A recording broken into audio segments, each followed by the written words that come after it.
जय हिंद दोस्तों, मैं आशुतोष रंजन आज आप लोगों के लिए केमिस्ट्री का क्लास का शुरुआत करने जा रहा हूं। आज हम लोग केमिस्ट्री क्लास का पहला चैप्टर सॉलिड स्टेट ठोस अवस्था शुरू करने जा रहे हैं। ठोस अवस्था आपका 12 का एक ऐसा सिलेबस है जिससे 3 से 5 नंबर का आपका क्वेश्चन उठता है। 3 से 5 नंबर का क्वेश्चन इस चैप्टर से आना ही आना है। ठीक है, तो ये बहुत जरूरी भूमिका रखता है आपका केमिस्ट्री में। तो शुरुआत करते हैं।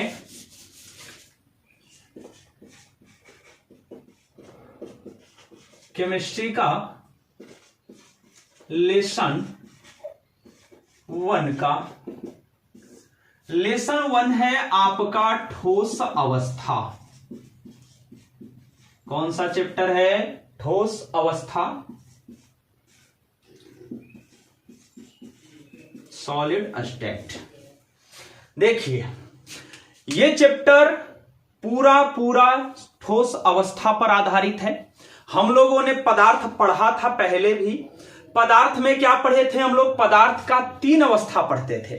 पदार्थ कितने प्रकार के हैं? 3 प्रकार। मुख्यतः 5 होते हैं पर पढ़ना कितना है? 3। अगर मान लीजिए ऑप्शन में पूछ दे कि पदार्थ कितने प्रकार के होते हैं और अगर वहां 5 भी रहे और 3 भी रहे तो क्या कीजिएगा?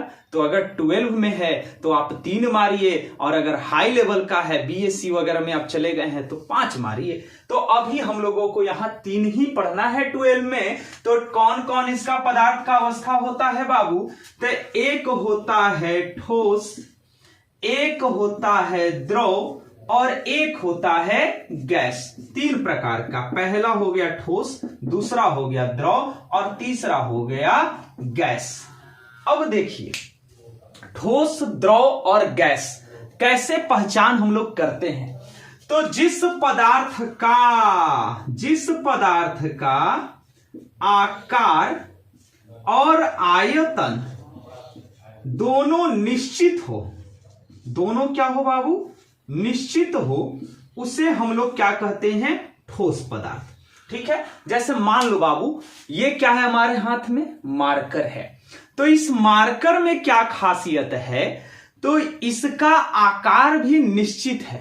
ठीक है, और इसका आयतन भी निश्चित है। तो इसका मतलब ये कौन सा अवस्था में है? ठोस अवस्था में है। दूसरा होता है द्रव अवस्था। द्रव अवस्था किसे कहेंगे? तो इसका आकार जो होगा वो रहेगा अनिश्चित, आकार होगा अनिश्चित, और आयतन जो होगा वो क्या होगा बाबू? निश्चित। आयतन होगा निश्चित। कहने का मतलब है कि मान लीजिए कि एक बोतल पानी है आपके पास, 1 लीटर का एक बोतल है, उसमें क्या है? पानी है। अब उस वाले ही पानी को अगर आप किसी बड़े से गिलास में रख देते हैं तो क्या होगा? उसका आकार बदल जाएगा। पहले बोतल में था तो बोतल का आकार ले लिया था, अब अगर गिलास में रख दिए बाबू तो वो गिलास का आकार ले लेगा, पर उसका आयतन निश्चित होगा। आयतन निश्चित कहने का मतलब है कि जब बोतल में था तो 1 लीटर था, अब उसको किसी भी बर्तन में अगर आप रख दीजिए तो 1 ही लीटर रहेगा। ठीक है, तो इसका मतलब कि द्रव का आकार तो अनिश्चित है, जिसमें जाएगा उसका आकार ले लेगा, पर आयतन जो होता है वो निश्चित होता है। अगर 1 लीटर पानी है, उसको आप बाल्टी में डालिए या गिलास में डालिए, किसी भी बर्तन में रख दीजिए, वो 1 लीटर ही रहेगा, पर जिस बर्तन में जाएगा उसका आकार ले लेगा। तो यहां से क्या पता चला कि द्रव जो है उसका आकार अनिश्चित पर आयतन निश्चित होता है। फिर से याद करेंगे, ठोस किसे कहते हैं? तो ठोस वैसा पदार्थ होता है जिसका आकार और आयतन दोनों निश्चित होता है। दोनों निश्चित है। सभी ठोसों का एक निश्चित आकार होता है। क्यों होता है वो भी अभी आगे पढ़ेंगे। द्रव किसे कहते हैं? तो वैसा पदार्थ जिसका आकार अनिश्चित हो और आयतन क्या हो? निश्चित हो, उसे कहते हैं द्रव। और ये क्या है बाबू? गैस। गैस किसे कहेंगे? तो इसका आकार और आयतन दोनों का दोनों क्या होता है, अनिश्चित होता है। ये दोनों क्या होगा, अनिश्चित। अनिश्चित कहने का मतलब है कि एक छोटे से डब्बे में क्या होता है, स्प्रे होता है, ठीक है, परफ्यूम होगा। अब उस परफ्यूम को क्या करते हैं कि अगर कोई परफ्यूम को मार लिया अपने ऊपर तो पूरा कमरा एकदम गंध से सुगंधित हो जाता है। इसका मतलब क्या हुआ कि उस छोटे से डब्बे में जो परफ्यूम था वो पहले से क्या था, उसका आकार और आयतन दोनों यहां संकुचित था, वो मतलब उसमें स्थिर था। पर जैसे उसको आपने स्प्रे किया वो पूरे कमरे में फैल गया। मतलब गैस का न तो आकार निश्चित और न तो आयतन निश्चित है, ठीक है। फिर से, ठोस किसे कहेंगे, तो जिसका आकार और आयतन दोनों निश्चित होता है उसे क्या कहते हैं, ठोस कहते हैं। द्रव किसे कहते हैं, तो वैसा पदार्थ जिसका आकार अनिश्चित और आयतन निश्चित होता है उसे कहते हैं द्रव।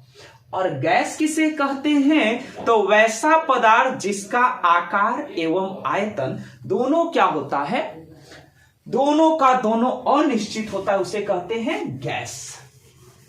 चलिए अब देखिए, जो भी चीज मैं यहां पढ़ाऊंगा उसका नोट्स आपको हमारे टेलीग्राम ग्रुप में मिल जाएगा, जिसका लिंक आपको डिस्क्रिप्शन बॉक्स में दे दिया जाएगा। हमारा जो टेलीग्राम ग्रुप है वो है फिजिक्स बाई, कैपिटल रखिएगा इसको, by Ashutosh sir. Capital small का ध्यान रखिएगा।